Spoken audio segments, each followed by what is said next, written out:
Sveiki, šiandieną aš papasakosiu vieną populiariausių, žymiausių kovotojų Lietuvoje, labai daug reiškiantis socialiniuose tinkluose.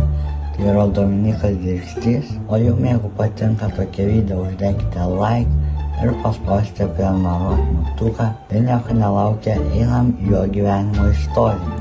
Dominykas Dirgstys, vienas ryškiausių Lietuvos kovos menų atstovų, išgarsėjo savo pasiekimais kickbokso ir muay thai varžybose. Dominykas Dirgstys pradėjo savo sportinį kelią Klaipėdoje, atstovaudamas klubui Imperija. 2019 metais jis iškovojo bronzos medalį IFMA jaunimo pasaulio muay thai čempionė, vykusiame Turkijoje. Tais pačiais metais jis tapo Baltijos šalių muay thai čempionu 16-17 metų amžiaus grupėje, svorio kategorijoje iki 75 kg. Profesionalioje karjeroje Dominykas išsiskiria įspūdingų pergalių skaičiumi, 16 laimėjimų ir nei vieno pralaimėjimo. Jo mėgėjų rekordas taip pat įspūdingas – 59 pergalės ir 3 pralaimėjimai.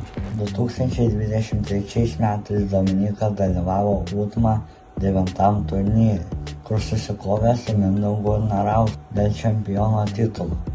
Kova buvo įtempta, tačiau Dominykas parodė savo meistriškumą ir iškovojo pergalę. 2024 metais jis susitiko su Edvinu Šalkovskiu UTMA 10 turnyre. Po 3 raundų kovos teisėjai vieningai skyrė pergalę Dominykui, kuris po kovos išreiškė pasitenkinimą savo pasirodymu ir paragino sirgaliams aktyviau palaikyti kovotojus. Dominykas aktyviai dalyvauja socialiniuose tinkluose,